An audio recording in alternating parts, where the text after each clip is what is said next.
Hey, good Wednesday morning to you. I'm looking at Daniel chapter 1, verses 5 through 8. Daniel chapter 1, verses 5 through 8, as we consider this Old Testament prophet, what he has to say to us, this historian. Looking at the book, these first few verses of chapter 1 sets a tone for us about Daniel and his life, and let it be a challenge to you and I.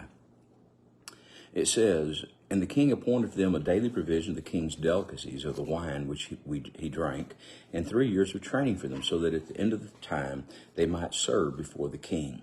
Now from among those of the sons of Judah were Daniel, Hananiah, Mishael, and Azariah.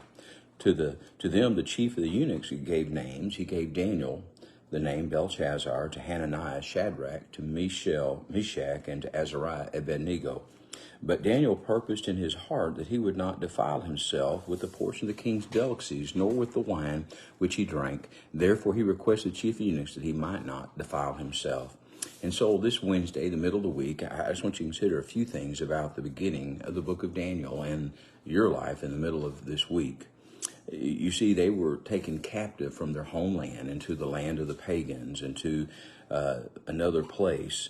And these four young men were choice. They were the ones that he was wanting to train them for 3 years to serve him, train them in the way of being a pagan, in the way of the society in which they were moved into, and to serve. Notice what he does to them. Their names were Daniel, Hananiah, Mishael, and Azariah. Their names were changed to Belshazzar, Shadrach, Meshach, and Abednego. We know those names. We hear them in our stories, but understand their names before were named in honor and memory and purpose of recognizing the God of heaven, the one true God. Their new names were given them to recognize the gods of the pagans, to point to the gods of the pagans, to trust in the gods of the pagans. And the food that they were given was food that was not acceptable for their culture, for their being ethnic and being Jews. And so notice what the world was trying to do to them. And it says that Daniel purposed in his heart not to defile himself. Friends, today in the middle of the week, I pray that you will purpose within your heart not to defile yourself with the training of this world, with the names this world calls you, with the food this world tries to put before you, the things that they try to entice you with, that you would not defile yourself, but you stay faithful to the God of heaven and the training that you have received in honoring him.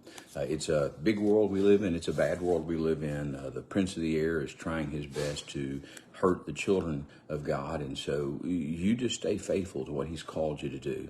Thankful today for a group of students from Ada, Oklahoma, who are helping us as we do ministry. Today, we will be feeding the workers at the street department, the city barn. We'll be doing work at the camp, not the camp at Harmons Field. We'll be doing a children's thing. They're working every day. We're working alongside them. We're thankful for them, thankful for the opportunity to reach out to our community in the name of Jesus. You be faithful and praying for us. We do all